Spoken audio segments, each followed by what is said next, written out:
berasal dari Perguruan Islam Arisalah, diamanahkan mengajar pembelajaran IPS. Oke, lanjut. Terima kasih. Sama-sama Ibu Elsis. Bu Elsis silakan. Assalamualaikum warahmatullahi wabarakatuh. Saya Elsis Indra, guru bahasa Inggris SMP Negeri 8 Padang. Terima kasih. Terima kasih. Kita lanjut Ibu biasanya Bu Husna. Bu Husna, jangan Bu Husna keluar. Oh, enggak ada.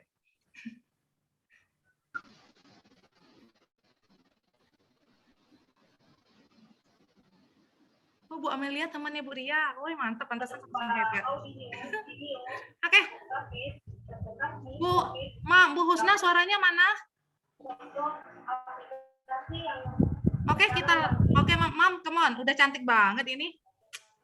Halo, Assalamualaikum. Perkenalkan, saya Husna, CGP dari SMP Negeri 11 Padang. Next, kita lanjut ke Ibu Marleni. Oke, saya Marleni, CGP Angkatan 1 dari SMP Dukunan Padang. Buriana, the great one. Terima kasih Bu Sari. Bismillahirrahmanirrahim. Assalamualaikum warahmatullahi wabarakatuh. Yang saya hormati Bapak dan Ibu Kepala Sekolah dan Bapak Ibu Komunitas Praktisi. Perkenalkan, Tiana Agus Fitria, guru SMP Negeri 23 Padang, mengajar di Tika. Terima kasih Bu Sari. Sama-sama. Nah, sekarang Ibu Bapak kita perkenalan singkatnya nanti juga dengan Ibu Bapak Kepala Sekolah. Ini saya langsung ya penghormatan kepada Ibu Bapak Kepala Sekolah, kepada Ibu Pengawas, dan kepada Ibu Bapak Komunitas Praktisi dan lembaga pendidikan lain selain guru pun. Itu kali ini diwakili oleh Bapak Rici Kurnia Ilahi. Silakan Pak Rici, mungkin perkenalan singkat.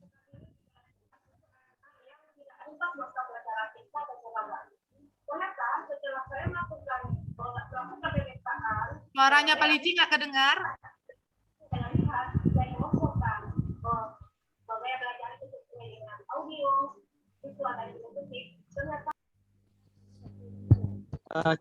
Assalamualaikum warahmatullahi wabarakatuh. Waalaikumsalam. Waalaikumsalam warahmatullahi wabarakatuh. Kakak ya. Udah. Oke Bapak Ibu, perkenalkan nama saya Rilci Kurnia Ilahi. Saat ini saya mengajar di Universitas Islam Negeri Imam Bonjol Padang. Sebelum menjadi dosen, saya mengajar di SMP Negeri 4 Padang. Alhamdulillah jadi rekannya Kak Rina ini. Terima kasih. Oke, di kurikulum ya Pak ya? Iya Kak, dosen pengembang kurikulum. Mantap, ini ada salah satu dari bagian ini kita ya, salah satu part dari pembelajaran di CGP, nanti mungkin bisa tanya lebih banyak dengan Pak Rici. Selanjutnya kepada Ibu Kester kita yang selalu membakar dengan sangat kuat, Ibu Dr. Anda Rinawati. Ibu silakan Bu.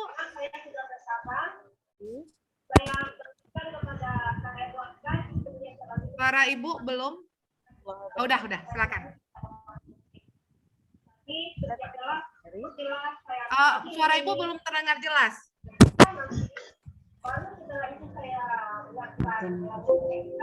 Udah kebuka sih Ibu suaranya, tapi nggak keras, nggak apa-apa. Terdengar Bu Sari.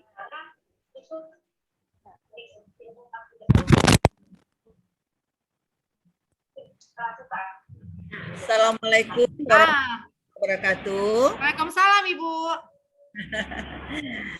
Selamat sore Bu Sari. Sore Ibu. Alhamdulillah sehat-sehat semuanya. Semangat selalu. Kami melihat pemerhati Bu Sari pendamping Ibu. Pendamping dari CGP ini bersemangat, kepala sekolahnya lebih bersemangat lagi. Alhamdulillah. Dengan bimbingan dari Bu Sari nanti mudah-mudahan guru pengguna ini lebih kreatif lagi dan bisa menerapkan di sekolah kita masing-masing agar sekolah bisa memanfaatkan ilmu yang telah didapat dari guru penggerak yang telah diberikan oleh bimbingan dari Bu Sari dan Dinas Pusat. Mudah-mudahan ini bisa membawa mutu yang baik untuk Kota Padang. Dan alhamdulillah yang kemarin itu yang CGP terbanyak itu dari calon ya. Dari SMP 11 Padang yaitu 6 orang langsung. Ya, angkatan 4 langsung 6 ya Bu ya. Oh, keren. Iya, alhamdulillah mudah-mudahan lulus semuanya. Ibu, Terima kasih Bu Sari, semangat selalu. Ya, terima kasih Bu Dr. Anda Ernawati adalah kepala sekolah dari SMP 11 Padang yang setiap kali saya pendampingan ke sana seperti nggak habis cerita kita ya Bu ya. Terima kasih.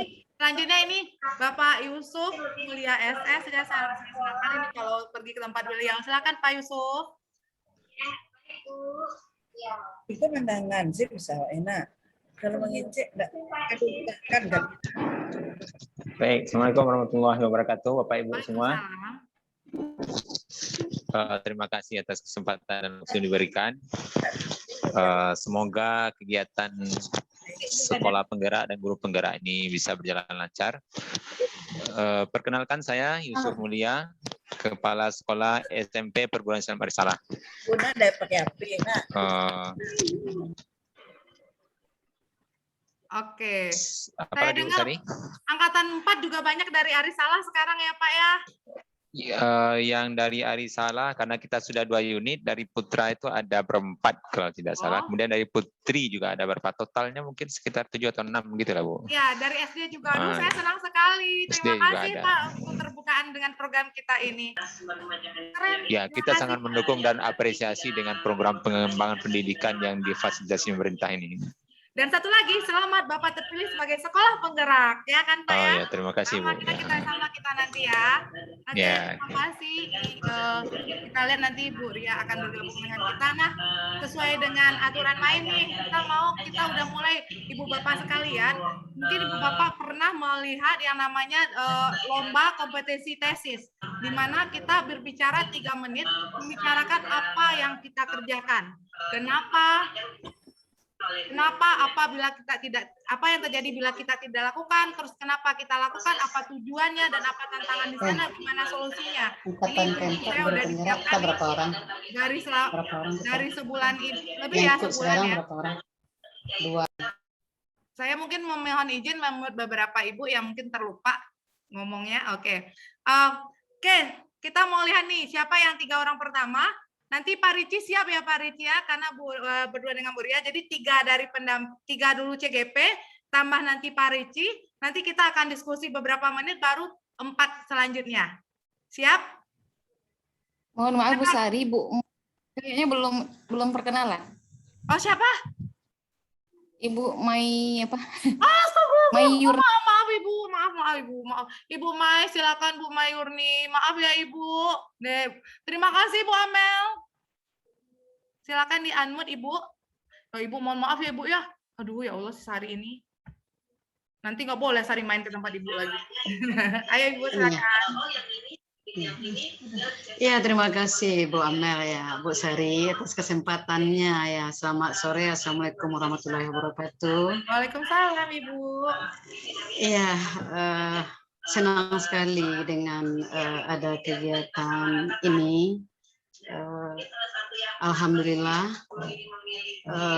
pada kesempatan ini ya harapan kita untuk CGP kita selalu bersemangat, ya kita selalu support dan mampu nanti menendang semua kerikil yang menghalangi, ya bagaimana kita ke depannya untuk menghadapi anak bangsa. Ya, asal kata penggerak sudah pasti itu sebagai motor itu. Ya, dalam hal ini mudah-mudahan kegiatan ini diridhoi. Ya, harapan kedepannya jangan bosan itu Bu Sari ya beserta rekan yang lain untuk membimbing para CGP kita nantinya. Demikian. Ya, terima kasih Ibu Mayurni sebagai perwakilan dari SMP Negeri 23 Padang ya Ibu ya. Iya, kebetulan wakil kesiswaan di SMP Negeri 23 Padang. Demikian, terima kasih. Assalamualaikum warahmatullahi wabarakatuh. Waalaikumsalam warahmatullahi wabarakatuh. Ya, SMP 23 sama 26 nih gantian yang jadi anak Bapak kan gitu.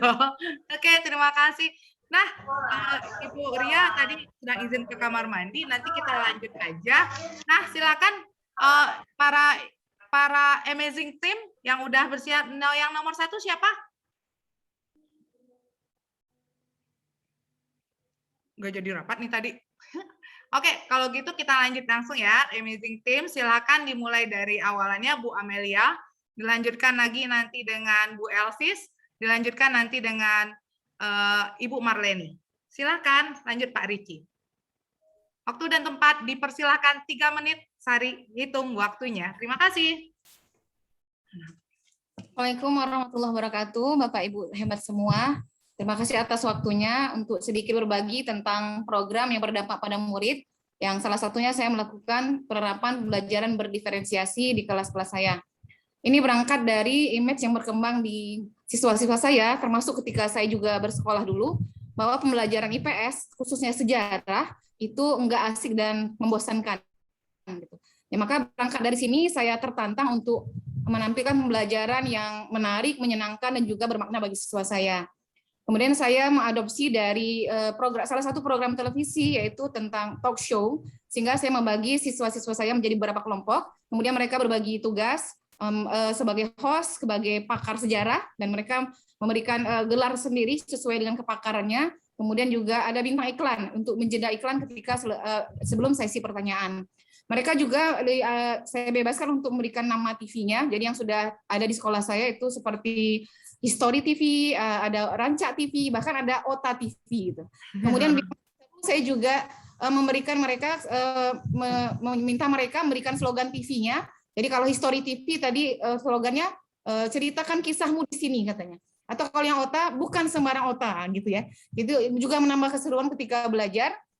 Kemudian mereka diberikan lembar kerja, kemudian berdasarkan materi masing-masing, kebetulan materi sejarah itu praaksara. Kemudian ketika mereka selesai presentasi, dibimbing host dan juga ada jeda iklannya. Teman-teman yang lain berperan sebagai pemirsa, bisa di studio, berperan di studio di seluruh penjuru tanah air, bahkan ada yang berperan seolah dari luar negeri gitu, untuk dengan line telepon dan langsung dengan slogan TV-nya. Kemudian salah satu yang menarik juga menurut saya, ada siswa yang berkreasi, hostnya 2, ada host yang di studio, itu dia menghubungi host yang sudah dengan mesin waktu, mereka berada pada zaman purba, dan di sana juga sudah ada pakar sejarahnya, dan mereka juga mengumpulkan batu-batu yang ada di sekitar sekolah untuk jadi salah satu barang bukti peninggalan sejarah. Jadi ini cukup menarik, dan yang paling terharunya setelah saya belajar, mereka mengatakan pada saya, itu terima kasih Bu, terima kasih Ustazah, sudah membuat kami menyukai sejarah. Nah, mungkin itu Bapak Ibu, terima kasih. Assalamualaikum warahmatullahi wabarakatuh. 2 menit 40 detik ya, keren ya Ibu ya. Ya, mantap. Selanjutnya. Assalamualaikum warahmatullahi wabarakatuh. Saya Elsis Indra. Guru SMP Negeri 8 Padang. Seorang guru adalah guru yang mau mengajar tapi tidak berhenti untuk belajar. Selama ini saya sudah banyak belajar dari pendamping dan juga fasilitator yang sangat menambah wawasan saya. Juga dari modul-modul yang diberikan selama pelatihan guru penggerak ini. Oke, salah satu aksi nyata yang setelah saya lakukan di SMP Negeri 8 Padang adalah English Corner. English Corner ini adalah sebuah program yang ada di Spendel TV. Awalnya English Corner ini belum terrealisasi dengan baik, disebabkan banyak siswa saya yang belum tahu tentang program tersebut. Dan saya ingin mengembalikan kejayaan bahasa Inggris dulu di SMP 8. Seperti kita ketahui, SMP 8 dulunya adalah mantan atau bekas sekolah bertaraf internasional, yang mana bahasa Inggris menjadi ikonnya. Tapi setelah itu sekarang banyak murid-murid saya yang tidak punya background atau leks kosakatanya dalam bahasa Inggris. Kemudian untuk mensosialisasikan English Corner ini kepada murid-murid saya, yaitu melalui grup WA dan juga melalui Zoom meeting. Jadi saya menjaring siswa yang terlibat dan berminat untuk ikut dalam tayangan English Corner di Spendel TV. Awalnya murid-murid saya tidak percaya diri untuk tampil karena mereka menganggap bahwa mereka tidak mampu. Tetapi saya terus memotivasi, melatih, dan memberikan contoh-contoh program yang bisa mereka isi untuk di English Corner tersebut. Dan lahirlah beberapa program yang diantaranya adalah talk show, itu semacam acara talk show. Yang kedua ada Spandel News yang nanti akan berisi berita-berita seputar SMP 8. Kemudian Just for Kidding, yaitu semacam lelucon dalam bahasa Inggris. Kemudian ada juga Do You Know What, yaitu semacam acara-acara tips atau program-program tips yang membantu siswa-siswa saya memberikan petunjuk-petunjuk tertentu. Kemudian ada storytelling, yaitu murid-murid saya bercerita atau berperan atau bermain drama di dalam bahasa Inggris. Alhamdulillah, setelah dilatih, kemudian dimotivasi, murid-murid saya berani untuk tampil. Malah mereka sangat ketagihan untuk ikut, dan sekarang rencananya saya juga akan membuka program tersebut tidak hanya untuk murid-murid yang berminat dalam bahasa Inggris, tetapi melibatkan seluruh siswa SMP Negeri 8 Padang. Jadi per kelas nanti akan dituntut untuk menyediakan sebuah acara yang bersifat bahasa Inggris yang akan ditayangkan di English Corner. Nanti akan segera saya latih.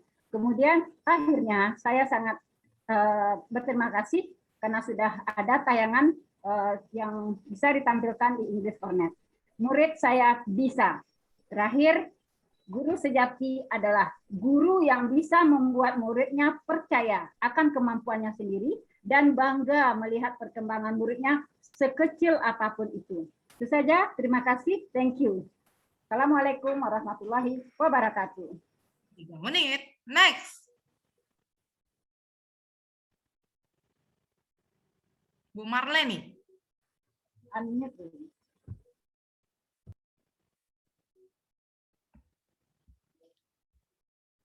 Silakan. Bu Marleni masih mute, Bu Marleni masih mute. Oke. Kita Oke. mulai. Siap. Oke, baiklah, minta maaf sebelumnya karena lupa. Itu oke, kita mulai. Ya, saya Marleni, guru bahasa Inggris SMP 26 Padang. Pada kesempatan ini saya ingin berbagi aksi nyata yang sudah saya lakukan di SMP 26 Padang, yaitu tentang program yang berpihak kepada murid, yaitu tentang Bina Akhlak Mulia. Di sini dalam Bina Akhlak Mulia ini saya ingin berbagi sedikit dengan ibu-ibu. Di sini kami menjalankan aktivitas yang buku karakter yang ada yang bernama buku pembinaan karakter itu 1821. Nah, pada Bina Akhlak Mulia ini, langkah awal yang kami ambil yaitu mensosialisasikan tentang buku-buku ini melalui wali kelas kepada wali murid. Karena di dalam buku ini, wali murid berperan untuk memperhatikan aktivitas yang dilakukan oleh anak-anaknya di rumah. Jadi buku Bina Akhlak Mulia ini kita fokus menjalankan aktivitas yang ada di buku 1821. Jadi bila kita di buku 1821 ini secara singkatnya, di mana mulai dari 1821 itu adalah jam, di mana mulai dari jam 18 sampai jam 21 itu wali murid mendampingi anak-anaknya dalam belajar atau melakukan aktivitas di rumah. Mulai dari sholat maghrib, atau mengaji, belajar, atau mendampingi mereka membuat PR atau aktivitas-aktivitas lainnya, atau mungkin bercengkrama, bercerita, semacam curhatan-curhatan keluarga antara anak dengan orang tua. Jadi di sini di kegiatan 1821 ini, karena perlunya kita bersosialisasi dengan wali murid, karena wali murid sangat berperan dalam 1821 tersebut. Jadi orang tuanya meluangkan waktunya mulai dari habis maghrib sampai jam 9, jam 21 begitu. Jadi kita di sini kita ingin betul-betul mengharapkan respon yang bagus dari wali murid, kemudian mereka bersedia, kemudian mereka komit dengan aktivitas yang ada di buku tersebut. Jadi bila dikaitkan dengan buku ini setelah kita jalankan sangat bagus, banyak pembiasaan-pembiasaan baik yang dilakukan di dalam aktivitas yang bisa kita kontrol dari buku ini. Bila dikaitkan dengan filosofi Ki Hajar Dewantara, di mana pendidikan itu adalah membudayakan sesuatu nilai-nilai yang luhur, nilai-nilai yang bagus, nilai yang baik, yang mana mereka bisa bawa untuk ke masa depan anak-anak kita nantinya. Jadi dalam buku ini ada nilai-nilai kemandirian, nilai-nilai tanggung jawab, apalagi ibadah, ya. sesuai juga dengan tuntutan profil pelajar Pancasila kita, yaitu ada 6 itu di mana yang pertamanya yaitu berketuhanan yang Maha Esa dengan berakhlak luhur, berbudi pekerti luhur itu juga ada di aktivitas-aktivitas di sini. Jadi di dalam buku 1821 ini sudah mengarah kepada profil belajar Pancasila yang diharapkan oleh pemerintah kita. Jadi di sini ada kemandirian, kemudian tanggung jawab, Bhinneka Tunggal Ika, jadi ada toleransi dan peduli. Jadi ada nilai-nilai toleransi dan peduli. Jadi di dalam buku tersebut anak-anak nanti dituntun oleh orang tuanya untuk melakukan hal-hal kemandirian. Mereka mandiri mengerjakan tugas, kemudian bangun pagi tanpa diingatkan, kemudian mempunyai tanggung jawab sendiri terhadap diri mereka tentang tugas-tugas yang mereka. Kemudian mereka bertoleransi, kemudian mereka punya tanggung jawab sendiri, kemudian peduli membantu orang tua mereka di rumah.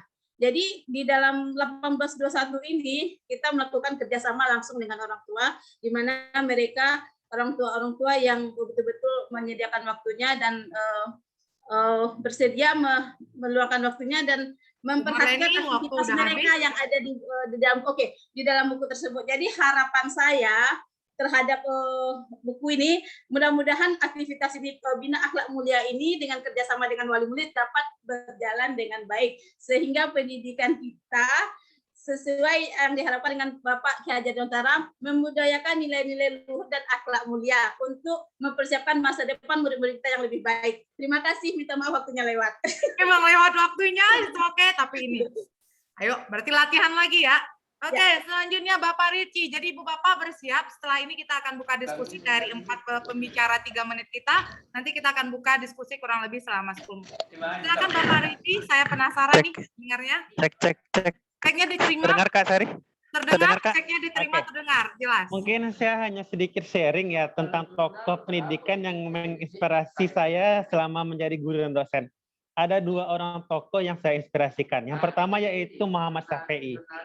Muhammad Syafi'i ini merupakan seorang pendiri sekolah Ins Kayu Tanam.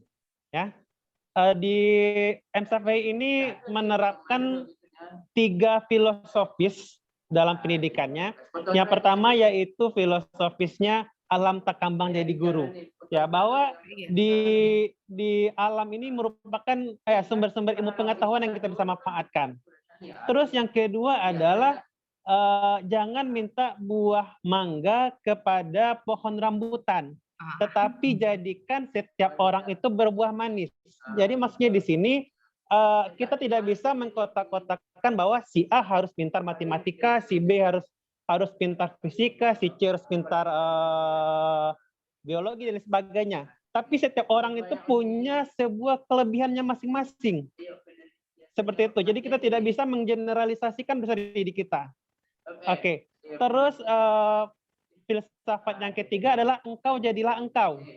Jadi kita harus menjadikan diri itu jadi dirinya sendiri, tidak bisa menjadikan seperti kita sebagai orang gurunya atau menjadi seperti orang tuanya atau menjadi seperti orang lain.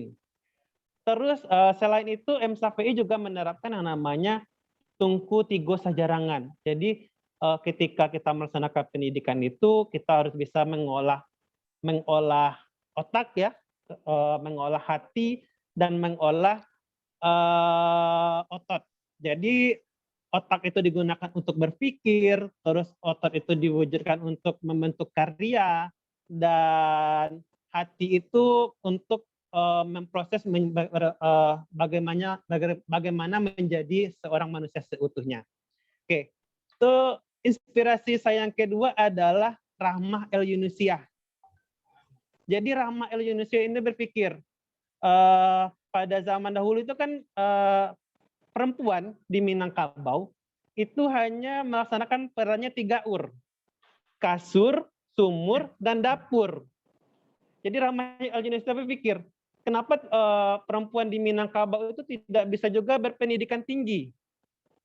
Sehingga Rahmah El-Yunusiah ini membentuk sebuah sekolah yang saat sekarang ini masih eksis, yaitu Pondok Pesantren Diniyah Putri di Padang Panjang. Ya, saya pikir saya lebih cenderung menyampaikan bahwa pahlawan emansipasi wanita itu cocoknya Rama El Yunusi ya, bukan R.A. Kartini. Kalau R.A. Kartini hanya hanya menerbitkan atau menuliskan sebuah buku, habis gelap terbitlah terang, dan cita-citanya ingin membentuk sebuah sekolah. Sedangkan Ramah El Yunusiah ini mewujudkan sekolah tersebut. Jadi kalau untuk emansipasi di Minangkabau, emansipasi perempuan di Minangkabau khususnya, saya lebih cenderung menyampaikan bahwa itu adalah Ramah El Yunusiah. Mungkin kejadian di kampus yang saya mengabdi sekarang, itu banyak sekali peserta didik yang tidak paham dengan atau yang tidak tahu dengan tokoh-tokoh pendidikan. Mungkin bisa jadi inspirasi bahwa untuk Bapak Ibu di sekolah sana, kita ini di Minangkabau cukup berbangga diri loh. Ternyata banyak sekali tokoh-tokoh pendidikan yang berjasa di Indonesia dan di Sumatera Barat dari Minangkabau ini. Oke Kak Sari, terima kasih. Terima kasih Pak Ricci, 3 menit 55 detik, oke, keren banget ya. Jadi kita udah punya 4 pembicara, 4 ya, pembicara 3 menit. Silakan Ibu Bapak tanggapannya, mungkin ada yang mau mengupdate programnya, Ibu Elsis keren sekali. Mungkin ada yang mau menanggapi, silakan. Ibu Bapak ada kepala sekolah, mungkin Pak Yusuf di sana ada radio ya Pak ya? Radio sekolah.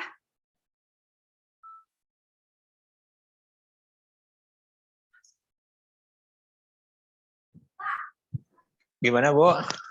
Ada tanggapan, Pak? Kenapa, Bu? Maaf tadi agak terganggu. Hari hujan ya di Padang, jadi emang mungkin biasa dengan agak gimana. Di sekolah Bapak ada itu ya, radio sekolah ya?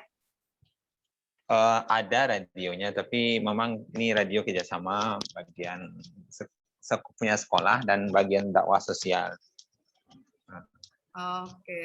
Oke, Ibu Bapak dan lainnya kita memang ada pernah juga fasilitasi siswa untuk bersharing dengan siswa di luar, menyampaikan prestasi-prestasi mereka atau program organisasi siswa. Pernah difasilitasi siswa untuk gitu, untuk on air. Sekarang, ada mungkin dari Ibu Bapak lainnya, dari kepala sekolah atau sesama CGP, tanggapannya? Izin Bu Sari? Boleh, silakan Ibu. Baiklah, terima kasih atas kesempatannya Bu Sari. Semua aksi nyata dari rekan-rekan sangat luar biasa dan paparannya juga luar biasa. Tapi ada satu paparan dari Pak Rilci yang Riana tangkap di sini ya, yaitu tentang prinsip yang itu ya Pak, kalau mangga. Apa namanya tuh mangga ya. Mangga sama durian, sama apa sih Pak Rilci tadi? Apa tadi Pak? Oke. Jangan minta buah mangga kepada pohon rambutan, tapi jadikan setiap pohon berbuah manis. That's right. Nah, jadi yang Bapak sampaikan itu kan sebenarnya erat sekali kaitannya dengan pembelajaran berdiferensiasi, di mana kita memang memperlakukan sesuai dengan kodratnya. Jadi kalau kita meminta pohon mangga pada rambutan tentunya tidak akan bisa, tapi kita meminta supaya sama-sama berbuah manis begitu. Nah, namun dalam pengaplikasiannya atau dalam implementasi, kami guru itu merasa kesulitan dalam melakukan penilaian. Nah, kira-kira bagaimana solusinya menurut Bapak? Terima kasih, Pak.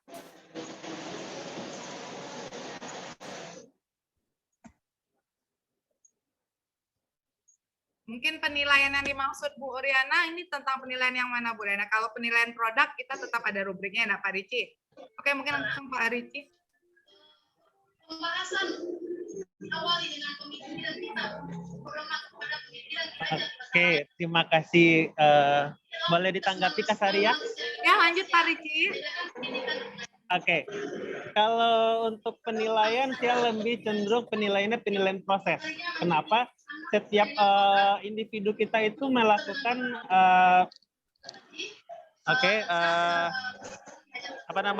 setiap peserta didik kita itu menerapkan apa yang kita sampaikan itu berbeda-beda. Saya tertarik dengan sebuah buku yang pernah saya baca. Oke, saya tertarik dengan buku yang saya baca, itu judulnya itu Toto-chan. Ini merupakan sebuah novel yang novel nyata yang kejadiannya itu di negara Jepang. Jadi Toto-chan ini selama proses belajar mengajar itu melaksanakan pembelajarannya apa yang dia suka terlebih dahulu. Jadi kita tidak memaksakan, tidak bisa memaksakan si A ini harus si A ini harus pelajaran pertama dia harus belajar bahasa Inggris, atau pelajaran pertama dia harus belajar bahasa Indonesia atau fisika atau kimia, tapi dia belajar apa yang disukainya. Jadi kita bisa melihat bagaimana proses dia itu untuk mencapai atau untuk memahami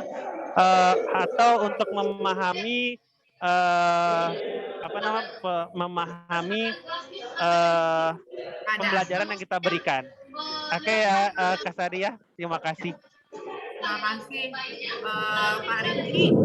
Ya, biasanya kalau boleh saya nambahkan, mungkin Bu Riana untuk di sini lebih kepada bagaimana menumbuhkan ya keinginan anak untuk mau belajar dulu, dan kita ingat nih, kita ini menciptakan lingkungannya.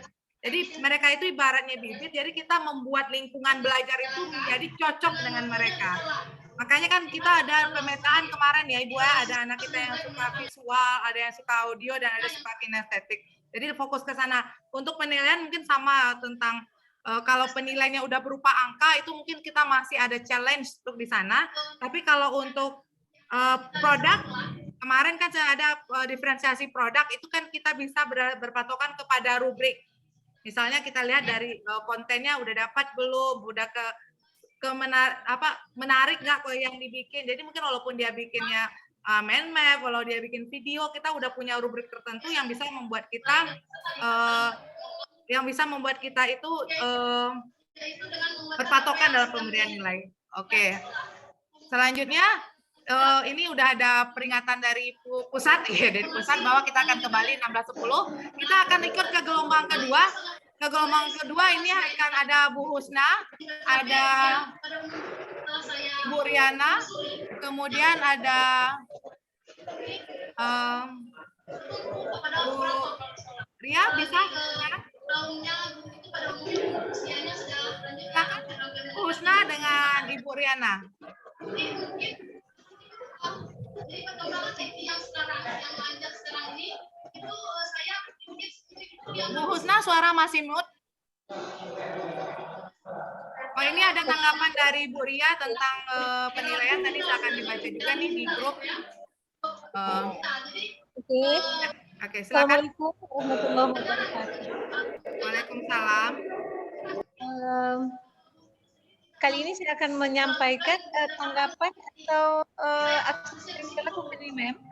Akan 3 menit yang telah ditugaskan, Bu Husna. Ya, Mem. Ya, 3 menit yang telah diapakan, silakan. Baiklah, pada kesempatan ini saya seperti teman-teman yang lain juga melakukan beberapa aksi nyata di sekolah. Saya lebih menyenangi yaitu salah satu materi yaitu coaching. Coaching adalah materi yang sebelum ini kita belum pernah dapat, dan pada pendidikan guru penggerak ini kita bisa menerimanya dan juga bisa langsung mempraktekkan kegiatan coaching. Pada intinya kegiatan coaching ini bagaimana cara berkomunikasi. Kita bisa berkomunikasi dengan baik dengan siapapun jika kita tahu mungkin bagaimana seninya. Sebetulnya tujuan dari coaching ini mengarahkan orang yang kita ajak untuk berbicara bisa menyelesaikan sendiri setiap permasalahan dan memaksimalkan potensi yang dia miliki tanpa kita harus yang menyelesaikannya. Jadi kita bagaimana menggiring yang kita ajak bicara untuk bisa menyelesaikannya. Kalau dulu mungkin kita masih ini ya, ada coaching, ada mentoring, ada counseling. awalnya sebelum ada pendidikan ini saya anggap itu sama rata aja gitu. Setelah ada pendidikan ternyata itu sangat jauh berbeda. Pada kegiatan coaching ini kemitraan yang setara antara coachee dengan coach gitu ya. Di mana yang mengambil keputusan adalah coachee sendiri. Coach hanya mengarahkannya saja. Kegiatan ini saya lakukan dengan siswa dan dengan rekan sejawat. Pada kegiatan dengan siswa, itu sangat menarik sekali ya, karena siswa dengan spontan menyatakan apa unek-unek yang dia rasakan, kemudian dia bisa membicarakannya dengan santai, tanpa ada tekanan apapun. Saya hanya menggiring dia untuk bisa menyelesaikan permasalahan yang dihadapi itu dengan baik. Akhirnya setelah saya diskusi, dia menyatakan, oh Bu, ternyata enak ya, bisa saya selesaikan. Itu kalau pada saat tatap muka. Pada semester ini saya lakukan dengan secara daring. Ternyata dengan daring pun, setelah saya pantau bagaimana kegiatan belajar mereka di rumah, ada permasalahan. Kemudian saya diskusi melalui WA, dan saya juga lakukan komunikasi, dan akhirnya dia bisa menyelesaikan sendiri, dan ada perubahan yang berarti. Itu yang membuat saya lebih menarik. Mantap. Udah 3 menitnya, lanjut Ibu Riana. Terima kasih Bu Sari, bismillahirrahmanirrahim. Dan langsung saja, Ki Hajar Dewantara menjelaskan bahwa tujuan pendidikan yaitu menuntun segala kodrat yang ada pada anak-anak agar mereka dapat mencapai keselamatan dan kebahagiaan yang setinggi-tingginya sebagai manusia maupun sebagai anggota masyarakat. Pendidik hanya dapat menuntun tumbuh atau hidupnya kekuatan kodrat yang ada pada anak-anak agar dapat memperbaiki lakunya, bukan dasarnya dan tumbuhnya kekuatan kodrat itu. Pertanyaannya adalah, apakah anak-anak didik kita sudah mencapai keselamatan dan kebahagiaan itu berdasarkan kodrat yang ada pada diri sang anak? Sedangkan kenyataan yang terjadi di sekolah ada penyamarataan materi dan tujuan pembelajaran pada semua anak-anak kita di kelas, dan penyamarataan penilaian, penyamarataan perlakuan pada proses pembelajaran, sehingga banyak murid yang bermasalah dalam pembelajaran dan penilaian. Hal ini membuat anak kurang termotivasi dalam belajar. Melihat kenyataan tersebut, kita seakan lupa bahwa setiap anak memiliki kodrat alam dan potensi yang unik. Setiap anak dilahirkan ibarat selembar kertas yang sudah bercorak. Gurulah sebagai among yang akan menuntun corak yang baik atau kodrat yang ada pada sang anak. Setiap anak berhak untuk mencapai kebahagiaan dan keselamatan yang setinggi-tingginya. Dan salah satu solusinya adalah melalui pembelajaran berdiferensiasi. Apa itu pembelajaran berdiferensiasi? Menurut Dr. Marlina MSI, dalam buku Panduan Model Pembelajaran Berdiferensiasi di Sekolah Inklusif, pembelajaran berdiferensiasi adalah sebuah pendekatan pembelajaran yang mengakomodasi kebutuhan akademik siswa yang berbeda dengan mempertimbangkan kesiapan belajar, minat belajar, gaya belajar, dan lingkungan belajar. Lalu apa tujuan dari penerapan pembelajaran berdiferensiasi ini? Menurut hal yang sudah saya implementasikan, murid merasa bahagia dan nyaman dalam belajar. Itulah yang saya lihat ketika mengimplementasikan pembelajaran berdiferensiasi, baik secara luring maupun secara daring. Dan tentunya ada tantangan serta hambatan guru dalam menerapkan pembelajaran berdiferensiasi ini. Saya harus dapat memahami karakteristik setiap anak, membutuhkan kreativitas dan inovasi pembelajaran, memerlukan strategi pembelajaran yang beragam, serta guru juga harus mahir menjadi seorang coach untuk menggali potensi yang ada pada setiap anak. Dan tentu saja solusi yang dapat kita lakukan adalah saya harus selalu meningkatkan kompetensi diri, terutama dalam mengimplementasikan pembelajaran berdiferensiasi ini.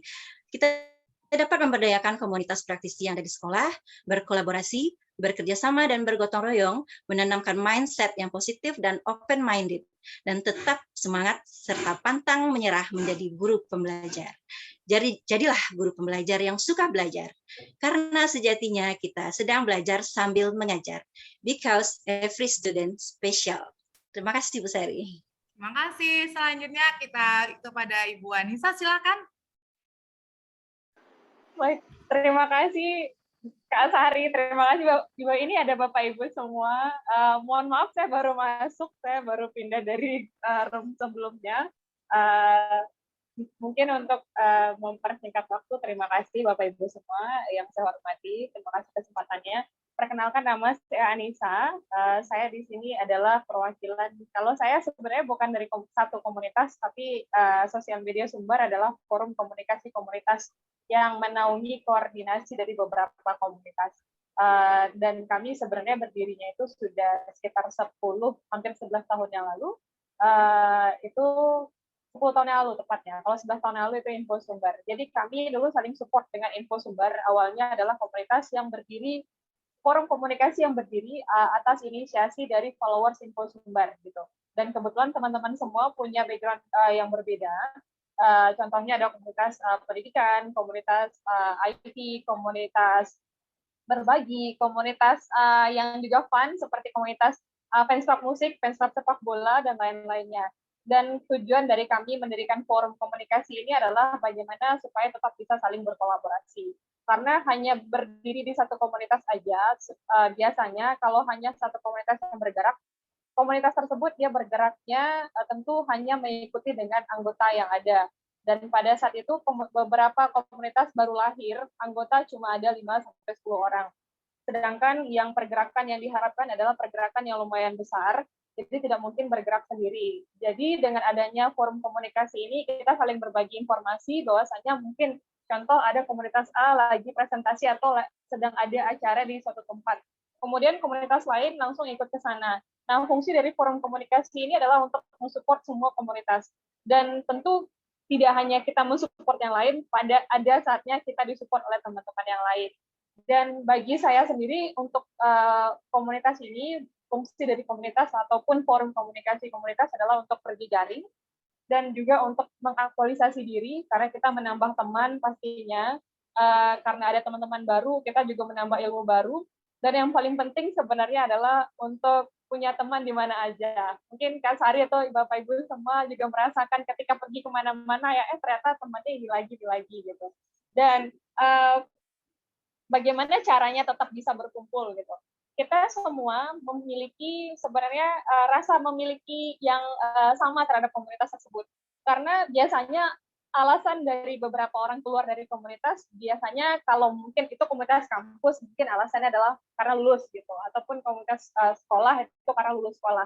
Tapi komunitas yang adalah komunitas umum, biasanya alasan keluar adalah mungkin adanya rasa kurang memiliki. Contoh, ya udahlah saya ada kegiatan lain. Tapi kalau misalnya rasa kepemilikannya tinggi, bahwasanya oh saya ingin tetap berkontribusi, walaupun hanya datangnya 5 menit pas orang udah mau selesai, tetap rasanya ingin tetap hadir gitu. Nah, jadi bagaimana untuk tetap supaya bisa berkomunikasi dan berkolaborasi, kita tetap melibatkan semua teman-teman yang pernah terlibat dari awal. Kita tidak mengecilkan peranan siapapun yang ada di dalamnya. Jadi kita selalu menanyakan, kalau misalnya kita bikin ini gimana? Kita tidak melupakan bahwasanya, ini ada silent reader nih, ini diam aja di grup. Kalau misalnya mereka diam, kalau memang kita ingin tetap melibatkan semua orang di sini, kita jemput bola. Gitu. Kalau dari dulu saya seperti itu. Kalau misalnya ada kumpul komunitas, selalu ada yang bilang seperti ini. Kan udah diumumkan di medsos. Ya, kalau siapa tahu mereka nggak baca. Gitu. Jadi saya langsung hubungi satu persatu. Karena saya fungsi adalah forum komunikasi komunitas, jadi saya tidak menghubungi personalnya itu terlalu banyak. Biasanya saya lewat humas komunitasnya atau ketua komunitasnya untuk disampaikan. Karena biasanya adalah perwakilan. Tapi kalau memang bisa saya kumpulkan di satu grup besar, zaman dulu untuk kalau grup besar seperti WhatsApp itu cuma ada 100 orang, nggak salah, setelah itu baru bertambah jadi 250. Jadi masih susah, jadi saya kadang-kadang SMS atau saya DM lewat Twitter gitu. Jadi bagi saya, bagaimana cara Bapak Ibu semua, kalau dari pengalaman saya pribadi, untuk tetap bisa berkumpul hingga saat ini adalah bagaimana untuk tetap melibatkan teman-teman tersebut walaupun hanya berkomunikasi di media sosial begitu. Terima kasih Kak Sari, terima kasih Bapak Ibu semua. Assalamualaikum warahmatullahi wabarakatuh. Terima kasih Nisa. Selanjutnya Uniria, Bu Ria, silakan kita semangat udah bisa share screen. Halo, selamat sore Bapak Ibu sekalian. Izinkan ini dikasih 3 menit sama Sari, mudah-mudahan nggak lebih dikit ya. Saya mau berbagi, saya Ria dari Rangkul Padang. Rangkul itu relawan keluarga kita. Saya kasih judul ini, berdaya untuk sekitar, bikin hidup lebih cetar. Sari pengen saya berbagi tentang pentingnya kita berkomunitas. Oke, ini Oke. Nah, Bapak Ibu sekalian, saya itu selalu suka memperkenalkan diri saya sebagai ibu. Saya sebenarnya ibu dari satu putra, usianya 9 tahun, saat ini kelas 4 sekolah dasar di salah satu sekolah di Kota Padang. Kemudian sehari-hari sebenarnya ini saya dari kantor, ini saya bekerja sebagai ASN juga seperti Bapak Ibu guru, pegawai negeri juga. Namun dengan bangga saya bilang saya juga menjadi relawan di beberapa komunitas, dan salah satu komunitas yang ingin saya bagi hari ini adalah keluarga kita. Keluarga kita itu adalah komunitas orang tua penggerak. Jadi kalau Bapak Ibu di sekolah, nah kami ini mendukung orang tua di rumah untuk bisa menciptakan anak-anaknya juga merdeka belajar. Sedikit tentang keluarga kita tuh percaya kalau orang tua itu adalah pendidik pertama dan utama bagi anak. Tapi sebenarnya orang tua itu juga tidak ada yang sempurna. Makanya tuh tagline kita tuh tidak ada orang yang sempurna. Kenapa kita tekankan ini? Biar orang tua tidak punya ekspektasi berlebihan, kemudian dia menyerah untuk belajar bagaimana mencintainya dengan lebih baik. Ada orang tua yang mungkin marah sama anaknya, memukul, membentak, atau orang tua yang terlalu memanjakan anaknya. Kami percaya itu mereka sama-sama mencintai anaknya, tapi caranya yang tidak tepat, sehingga kita punya tagline mencintai dengan lebih baik dan mengembangkan 3 kurikulum utama dalam pengasuhan, hubungan reflektif untuk menciptakan anak yang bahagia, disiplin positif. Tadi saya lihat beberapa guru penggerak juga mempraktekkan, kita di rumah juga percaya bahwa hukuman dan ancaman itu tidak efektif, dan belajar efektif bagaimana orang tua menjadi pendamping belajar bagi anak. Karena kita percaya bahwa pengasuhan adalah urusan bersama, bukan urusan keluarga, bukan urusan guru, tapi urusan semua orang di sekitar anak. Nah, kenapa sih saya repot-repot mesti berkomunitas Bapak Ibu? Padahal saya Senin sampai Jumat udah kerja. Saya selalu bilang 1 minggu saya dedikasikan untuk berkomunitas. Karena saya merasakan manfaatnya. Pertama itu kita bisa berjejaring. Saya ketemu sama orang tua lain, saya ketemu sama orang-orang lain yang mungkin bisa membantu saya untuk lebih baik gitu. Nggak cuma di urusan pengasuhan, bahkan di urusan kerjaan. Saya punya banyak informasi lebih baik soal pendidikan ketika saya bekerja di kantor sebagai seorang pengambil kebijakan, pemberi masukan kebijakan. Juga yang paling penting itu support group. Saya pikir komunitas guru penggerak seperti halnya kami orang tua penggerak itu akan menjadi komunitas yang saling mendukung, karena kita nggak bisa sendirian, kita akan merasa kesepian kalau ingin berubah, sehingga menyerah dengan perubahan yang ingin kita buat. Dengan berkomunitas kita bisa cari tahu. Pastinya pengetahuan dan informasi yang terakhir, yang nggak kalah penting itu kolaborasi. Kami percaya di keluarga kita salah satu kompetensi masa depan yang harus diasah kepada anak adalah kolaborasi, bukan kompetisi. Makanya tuh dengan berkomunitas kita bisa memberi contoh kepada anak tentang pentingnya untuk saling berkolaborasi.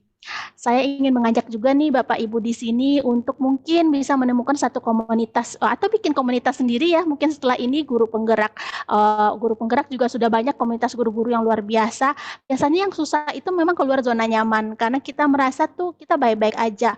Ngapain sih capek-capek, ngapain sih cari susah, tapi ibu-ibu di sini tuh udah keluar zona nyaman loh Bapak Ibu guru, karena ngapain 9 bulan mesti belajar, orang lain bisa santai aja tetap terima gaji, tapi ibu-ibu mau berubah, itu saya pikir udah satu langkah baik. Dan yang terakhir itu sebenarnya kita penting untuk berbagi hal baik. Sekarang kita punya sosial media, tadi Nisa cerita pentingnya sosial media juga, jadi teman-teman jangan ragu untuk sharing, abaikan, kalau saya termasuk orang yang sharing apa saja gitu, tentang hal-hal baik yang kita lakukan. Mungkin nggak semua orang akan sepakat dengan apa yang kita lakukan, tapi kita fokus pada orang-orang yang kemudian memberi respon positif. Terakhir, tentu saya punya 2 kutipan yang sangat saya ingat. Saya ingat tuh anak-anak, saya pernah ketemu anak-anak, kalau anak-anak murid kita tuh, apalagi kelas-kelas rendah tuh, nggak pernah takut kan, mau tanya, mau tunjuk tangan gitu.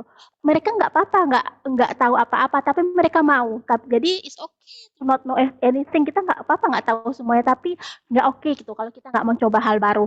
Jadi kadang kita memang harus coba out of the box. Dibilang gila nggak apa-apa, trying to be normal itu ternyata nggak harus jadi orang normal gitu. Karena kalau kita bisa keluar dari zona nyaman tadi, kita tuh amazing gitu. Kita melakukan hal baik. Jadi ibu-ibu yang udah lakukan ini mudah-mudahan nggak berhenti di sini. Dan kalau butuh kolaborasi dengan kami orang tua, silakan hubungi saya lewat Sari. Kami sangat senang untuk melakukan hal itu. Kayaknya lebih dari 3 menit. I'm sorry for that, Sari. Thank you so much.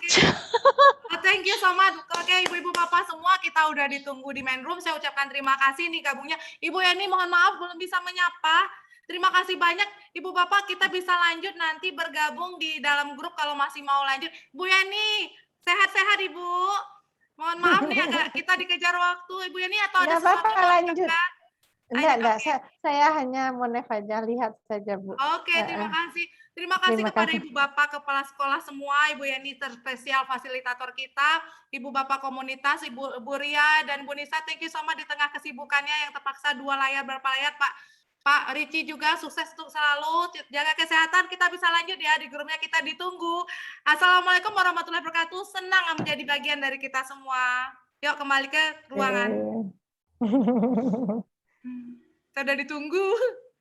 Ini gimana cara baliknya nih? Ini live room tapi live breakout ya, Ibu-ibu.